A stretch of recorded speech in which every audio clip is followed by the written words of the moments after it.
Varicose veins కి సరైన చికిత్స కోసం సంప్రదించండి ఎవిస్ హాస్పిటల్. నమస్తే, మీరు చూస్తుంది సుమన్ టీవీ. నేను మీ కీర్తి. మహాశివరాత్రి సందర్భంగా ఆ రోజున మధ్యరాత్రి లింగాకారంలో శివుడు ఉద్భవించాడని మనందరికీ తెలుసు. దానికి బ్రహ్మ విష్ణుల కథ మాత్రమే మనకు తెలుసు. అది కాకుండా మరో గాథ కూడా పురాణాల్లో ఉంది అని చెప్తున్నారు ప్రముఖ ఆస్ట్రాలజర్ బ్రహ్మశ్రీ నందిపట్ల శ్రీహరి శర్మ గురుగారు. మరి గురుగారిని అడిగి ఆ విషయాలు తెలుసుకుందాం. నమస్తే గురుగారు. వాగర్థావివ సంపృక్తౌ వాగర్థ ప్రతిపత్తయే జగతః పితరౌ వందే పార్వతీ పరమేశ్వరౌ. ఆదిత్యాయ చ సోమాయ మంగళాయ బుధాయ చ గురు శుక్ర శనిభ్యశ్చ రాహవే కేతవే నమః. శృంగేరి జగద్గురు పీఠాధిపతులకి, కంచి పీఠాధిపతులకి నమస్కారములు తెలియజేసుకుంటూ కార్యక్రమాన్ని ప్రారంభిద్దాం. గురుగారు, మా అందరికి తెలిసిన కథే కాకుండా ఇంకొక కథ కూడా ఉంది అని మీరు ఎప్పుడు చెప్తుంటారు. శివరాత్రి సందర్భంగా శివలింగ ఆకారంలోనే ఆ రోజు ఆ సమయంలోనే ఎందుకు ఉద్భవించాల్సి వచ్చింది అని. బ్రహ్మ విష్ణుల మహేశ్వరుల కథ మాత్రమే మాకు తెలుసు. అది కాకుండా చరిత్ర ఇంకోటి ఉంది అంటున్నారు మీరు. అదేంటో తెలియజేస్తారా? తప్పకుండానమ్మా. ఇప్పుడు వీక్షించేటువంటి సుమన్ టీవీ ప్రేక్షకులకి అందరికీ విదితమే, సుపరిచితమే. బ్రహ్మ విష్ణువుల్లో నేను గొప్ప అంటే నేను గొప్ప, ఆది అంతం తేల్చుకుందాము. అది ఇద్దరిలో ఎవరు గొప్ప అని తెలియజేయడం కోసం ఈశ్వరుడు లింగాకారంగా వెలిసి ఆది ఒకరు అంతం ఒకరు చూసి రండి అని అంటే ఎవరూ చూసి రాకపోయేసరికి, కానీ బ్రహ్మ అబద్ధమాడతాడు నేను చూశానని. మరి నువ్వు చూసావని చెప్పడానికి సాక్ష్యం ఏంటి అని అంటే మొగలి పువ్వు సాక్ష్యం ఇస్తుంది. తర్వాత ఈ కేతకి పుష్పం అని అంటారు దాన్ని. తర్వాత ఆవు కూడా తలకాయతో చూశాను నేను, బ్రహ్మ చూడంగా నేను చూశాను తలకాయ ఊపుతుంది.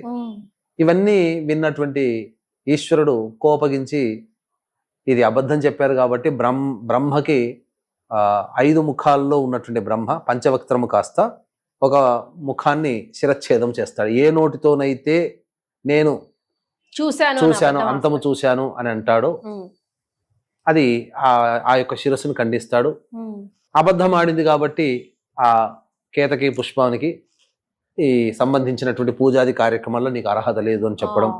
అలాగే ఆవు సురభి తలకాయ ఊపుతుంది చూశాను నేను సాక్ష్యం అనండి. కాబట్టి ఆ రోజు నుంచి ఆవుకి ముఖము అనేటువంటిది మాత్రం పూజనీయం కాదు, కానీ తోకతో మాత్రం నేను చూడలేదు అని చెబుతుంది. అందుకనే తోకని మాత్రమే పూజించే ఆచారం అప్పటి నుంచి వచ్చింది.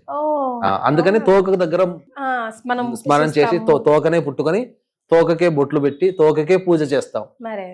అందుకనే తోక పవిత్రము కాబట్టే ఆ తోక నుంచి వచ్చినటువంటి మూత్రము, గోమూత్రము చాలా ప్రాశస్త్యమైంది. అందుకనే గోమూత్రం పానం చేయడం వల్ల అమృతంతో పానం చేసినటువంటి ఫలితం వస్తుందని చెప్పి అది అంతటి పవిత్రత. ఆ విధంగా అది ఉద్భవించినటువంటి సమయము మాఘమాసము చతుర్దశి తిథి సమయం, అర్ధరాత్రి నిశి సమయంలో కాబట్టి అది లింగోద్భవ కాలంగా చెప్పబడి ఉంది. ఆ రోజు నుంచి మాఘమాసంలో వచ్చే చతుర్దశితో కూడుకున్నటువంటి రోజుని మహాశివరాత్రి అని అంటారు. ప్రతి నెల చతుర్దశితో ఉండేటువంటి రోజుని మాస శివరాత్రి అని అంటారు. ఇది కదా అందరికీ తెలిసింది. దీనికి తెలియని ఇంకొక గాథ కూడా మనకు ప్రచారంలో ఉందమ్మా. గాథ ఇది మాఘ పురాణంలోనే మనకు చెప్పబడి ఉంది. ఏంటనంటే పూర్వము 5 ముఖములు కలిగినటువంటి దేవతలు ఎవరయ్యానంటే బ్రహ్మ, ఈశ్వరుడు. ఈశ్వరుడికి త్రినేత్రుడు, 3 నేత్రములు ఉన్నాయి కాబట్టి ఇద్దరి మధ్య ఒక సంవాదం వచ్చింది. నీకంటే నేను గొప్ప, నీకంటే నేను గొప్ప, కాదు నేనే గొప్ప అని ఈశ్వరుడు, కాదు నీకంటే నేనే గొప్ప అని బ్రహ్మ. వీళ్ళిద్దరు కూడాను తగవులాడుతున్నారు. తగవులాడుతున్నటువంటి ఈ సందర్భంలో ఇద్దరు, బ్రహ్మ ఈశ్వరుడు ఇద్దరు తగులాడుతుంటుంటే ఆ యొక్క ఈశ్వరునికి కోపం వచ్చి ఒక బ్రహ్మ శిరస్సుని ఛేదం చేస్తాడు, అంటే శిరస్సుని తీసేస్తాడు. తదనంతరం ఆ బ్రాహ్మణుడు కదా, శిరస్సుని ఖండించాడు కదా, బ్రహ్మ హత్యాపాతక దోషం అనేటువంటిది ఏర్పడింది శివయ్యకి. తరువాత అప్పుడు బాధపడ్డాడు, అయ్యో బ్రహ్మహత్యాపాతక దోషం అంటుంది కదా అని చెప్పి ముల్లోకాలన్నీ కూడా తిరుగుతూ ఉన్నాడట. అయితే ఆ తిరిగేటువంటి క్రమంలో ఆ యొక్క శిరస్సు వెండిపోయి పుర్రెగా మారిపోయింది. అంతే కదా, ఈ శిరస్సు నెల రోజులు భూమిలో పాతి పెడితే పుర్రె బయటకు వస్తుంది. ఆ పుర్రె పట్టుకొని ప్రతి ఇంటి దగ్గర కూడాను ఈ బ్రహ్మహత్యా పాతక దోషం ఎక్కడ తొలగిపోతుంది అంటే అతని చేతిలో ఉన్నటువంటి పుర్రె మాయమైపోతే ఆ ప్రదేశంలో బ్రహ్మహత్యా పాతక దోషం పోతుంది. ఆ రోజు నుంచి అతనికి బ్రహ్మహత్య పాతక దోషం పోతుంది. అప్పటి వరకు అతని చేతిని అంటిపెట్టుకుంటుంది అప్పుర్రే అనేటువంటిది భావన. కాబట్టి అన్ని లోకాలు తిరుగుతూ అన్నిళ్ళు తిరుగుతూ ఉన్నాడు ఆ ఈశ్వరుడు. ఈశ్వరుడు అంటే మామూలు వాడమ్మ, మహా అందగాడు. ఎంతటి అందగాడు అంటే అతని సుమనోహరమైనటువంటి రూపాన్ని వర్ణించడానికి వీలు కాలేదు. అందరి ఇళ్లలో భిక్షాందేహి భిక్షాందేహి అని భిక్ష అర్థిస్తే అందులో ఉన్నటువంటి ఆ గృహిణులందరూ కూడా భిక్ష వేస్తూ ఆ మోహన రూపాన్ని చూసి మంత్రముగ్ధులైపోయి అతని వెంట నడుచుకుంటూ వెళ్ళారట. అంత వెళుతూ ఉండి మునీశ్వరుల పత్నులు కూడా వెళుతూ ఉండేసేసరికి ఆ మునీశ్వరులు తమ భార్య లేని ఇంటిని చూసి అందరూ కూడా కోపగించి అతనికి పురుషత్వము నశించుగాక అని చెప్పి అతని శపించడం జరిగింది. అన్నప్పుడు ఏమైపోయింది, అతని యొక్క పురీషనాళం అనేటువంటిది తెగిపడిపోయి కింద పడిపోయింది. పడిపోయిన తర్వాత అంతటా ఈశ్వరుడు తన శక్తి అనేటువంటిది పడిపోయింది కాబట్టి మొత్తము అతని యొక్క శరీరం అంతా కూడా అంతా ఆ పురుషనాళములో అతను నిక్షిప్తమైపోయాడు.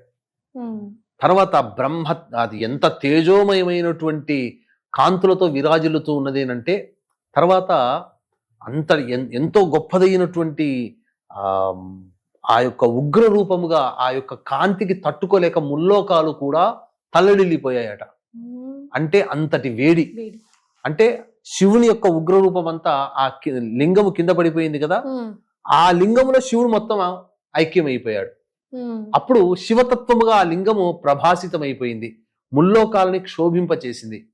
ఇది చూసినటువంటి బ్రహ్మ విష్ణువులు ఆ యొక్క ఈశ్వరుని పట్టుకొని వెళ్ళి ఒక క్షేత్రానికి వెళతారు. అదే ప్రయాగ క్షేత్రం.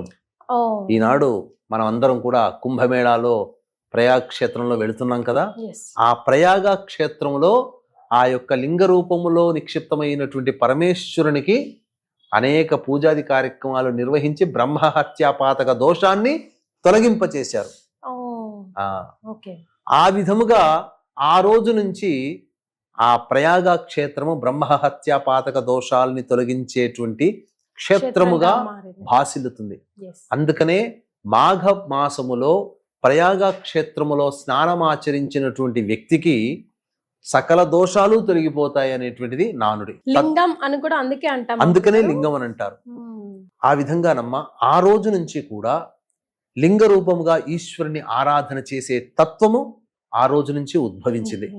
అందుకనే శివుణ్ణి విగ్రహ రూపంగా కాకుండా లింగ రూపముగా పూజిస్తూ ఆ యొక్క లింగ రూపముగా ఈశ్వరుని ఆరాధన చేయడం వల్ల శివుని యొక్క శక్తి మనలో చేరుతుంది. ఈ ఎపిసోడ్ లో బహుశా శివుడికి సంబంధించి లేకపోతే శివరాత్రికి సంబంధించి అన్ని విషయాలు మీ ద్వారా నేను తెలుసుకోలేకపోయినా కొన్ని ఎపిసోడ్ల వారిగా మీ ద్వారా తెలుసుకోవాలని గురుగారు. అంటే ఎందుకో ఆయన అభిషేక ప్రియుడు. ఏ నీరుతో లేదంటే ఏ ద్రవ్యంతో అభిషేకం చేస్తే ఎలాంటి ఫలితాలు మనకు వస్తాయి, అండ్ ఎందుకు మనం ఉపవాస దీక్ష శివరాత్రి రోజునే చేయాలి, ఎందుకు మనం జాగరణ చేయాలి, చేస్తే ఏ విధంగా జాగరణ చేస్తే సంపూర్ణమైన ఫలితాన్ని అనుభవించిన వాళ్ళు అవుతాం, ఇలాంటి ప్రశ్నలన్నిటికీ ఒక్కొక్క వీడియో రూపంలో చేసి శివరాత్రిని మన హిందూ ధర్మం చూస్తున్న ప్రేక్షకులందరూ కూడా హిందూ ధర్మాన్ని పాటిస్తున్న సుమన్ టీవీ ప్రేక్షకులందరూ కూడా సద్వినియోగం చేసుకొని ఆ పవర్ హౌస్ ని గ్రాస్ప్ చేసుకోవాలని మా కోరిక. తప్పకుండానమ్మా, అన్ని విషయాలు మన శివరాత్రి సందర్భంగా ఎలాంటి నియమాలు పాటించాలి, ఎటువంటి ద్రవ్యాలతో మీరందరూ అభిషేకం చేయాలి, ఎటువంటి పుష్పాలతో అర్చన చేస్తే ఎటువంటి పుణ్య ఫలితము, అలాగే ఏ ఏ సమయాల్లో శివుణ్ణి ఆరాధన చెయ్యాలి. జన్మకో శివరాత్రి అని అంటాం కదమ్మా, మళ్ళీ ఇటువంటి మహారోజు మళ్ళీ ఇంకొకసారి రాదు కదా. కాబట్టి ఎటువంటి సమయాల్లో ఈశ్వరుని విధిగా ఖచ్చితంగా ఏదో ఒక రోజు పోయి అట్లా అన్నిటికంటే ప్రధానముగా శివరాత్రి రోజున శివాలయాన్ని దర్శించుకొని మానవుడు ఉంటాడా? ఉండడు కదా. ప్రతి ఒక్కరు శివాలయానికి పోతారు కదా. కాబట్టి శివాలయానికి పోయినప్పుడు శివుడికి మనం అందరం చేసే ప్రదక్షిణ సరైనటువంటిదా కాదా అనేది పక్కకు పెడితే, ఏ విధంగా ప్రదక్షిణ చేస్తే 30,000 సార్లు ప్రదక్షిణ చేసిన ఫలితము, సాక్షాత్తు ఆ కైలాస శివుడి చుట్టూ తిరిగినటువంటి ముమ్మార్లు తిరిగినటువంటి ప్రదేశం ఇక్కడ ఉండి మన ఇంటి దగ్గర ఉన్నటువంటి శివాలయంలో చేస్తే ప్రదక్షిణ ఏ విధంగా చేస్తే కైలాస శివునికి 3 సార్లు ముమ్మార్లు ప్రదక్షిణ చేసిన ఫలితం ఇది సాధ్యమేనంటే ఖచ్చితంగా సాధ్యమే. ఎందుకంటే గణపయ్య కూడా చేసి చూపించాడు. అటువంటి విషయాలన్నీ కూడా మనం వీడియోలో మనం ఖచ్చితంగా మీ ద్వారా ప్రేక్షకులకు తెలియజేసే ప్రయత్నం చేద్దాం. వీక్షించేటువంటి ప్రేక్షకులు కూడా చక్కగా ఇటువంటి వచ్చేటువంటి వీడియోల్ని చక్కగా అన్ని విషయాలు తెలుసుకోండి. శాస్త్ర ప్రకారం చెప్పేది ముఖ్యంగా ప్రదక్షిణలకు సంబంధించి. చాలా సంతోషం గురుగారు, ధన్యవాదాలు. సర్వం శ్రీ ఉమామహేశ్వర పరబ్రహ్మార్పణమస్తు.